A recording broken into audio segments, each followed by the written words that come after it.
कृषि कानून पर गतिरोध खत्म करने के लिए केंद्र सरकार और किसान संगठनों के बीच आज 7वें दौर की बात होगी। दिल्ली के विज्ञान भवन में किसान संगठनों के साथ सरकार बातचीत करेगी। किसान संगठन तीनों कृषि कानूनों को रद्द करने की मांग पर अड़े हुए हैं। ऐसे में ये बातचीत कितनी सफल होगी, उस पर अभी से ही सवाल खड़े होने लगे हैं।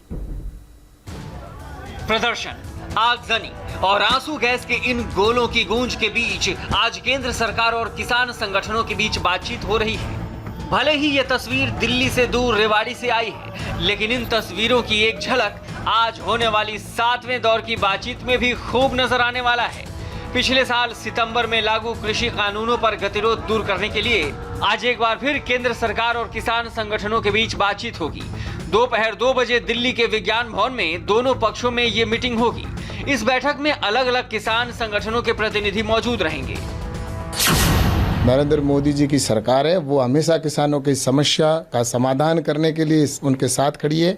और निश्चित रूप से जो आज किसान, चाहे वो बॉर्डर के ऊपर हो और चाहे वो खेत में काम करने वाला किसान हो, हम सभी किसानों के हित चाहते हैं। सरकार की कोशिश है कि बातचीत के जरिए मतभेद को सुलझाया जाए और किसानों के प्रदर्शन को खत्म किया जाए, लेकिन किसान संगठनों के मूड को देखकर यही लग रहा है कि अब की बार भी बात नहीं बनने वाली, क्योंकि किसान संगठन तीनों कृषि कानून को रद्द करने की मांग पर अड़े हैं।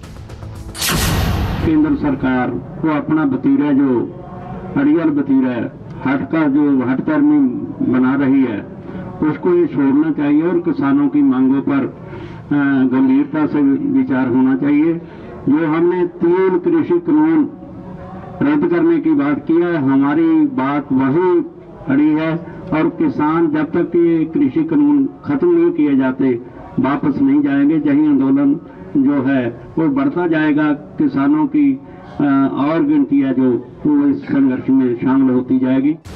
सरकार कितनी भी कोशिश कर ले, लेकिन किसान संगठनों का ये मूड बता रहा है कि मुलाकात होगी, बात भी होगी, पर बात बन नहीं पाएगी, क्योंकि सरकार कृषि कानून को हर हाल में लागू करना चाहती है और किसान संगठन इसे रद्द करने से कम पर तैयार नहीं है। बीते 40 दिनों से कृषि कानून को लेकर प्रदर्शन जारी है।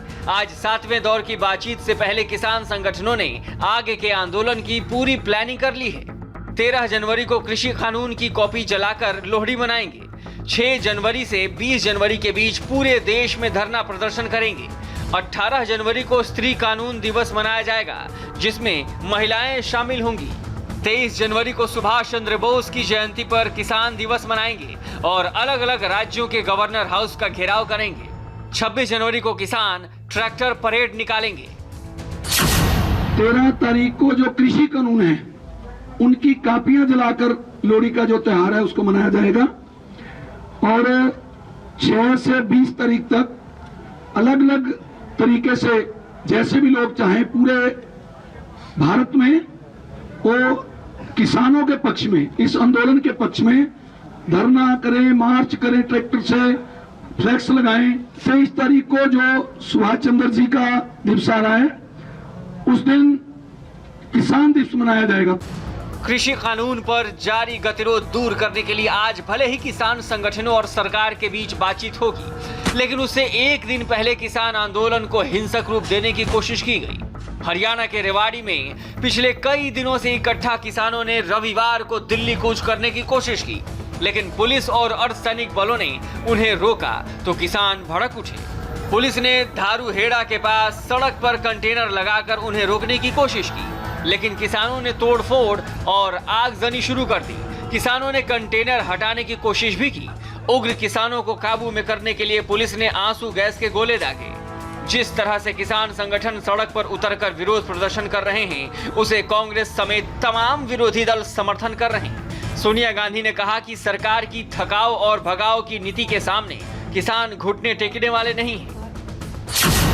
मोदी सरकार को याद नहीं है कि वो किसानों के हक के भूमि के उचित मुआवजा कानून को ऑर्डिनेंस के माध्यम से भी बदल नहीं पाई थी। इन 3 काले कानूनों के खिलाफ भी कांग्रेस पार्टी संघर्ष करती रहेगी। आज हमारे कार्यकर्ता हर विधानसभा क्षेत्र और ज़िले में किसान और मजदूर के पक्ष में आंदोलन कर रहे हैं। विपक्ष का समर्थन और किसान संगठनों के प्रदर्शन को देखकर ये कहना बेहद मुश्किल है कि आज की बातचीत के बाद किसानों का प्रदर्शन खत्म हो जाएगा।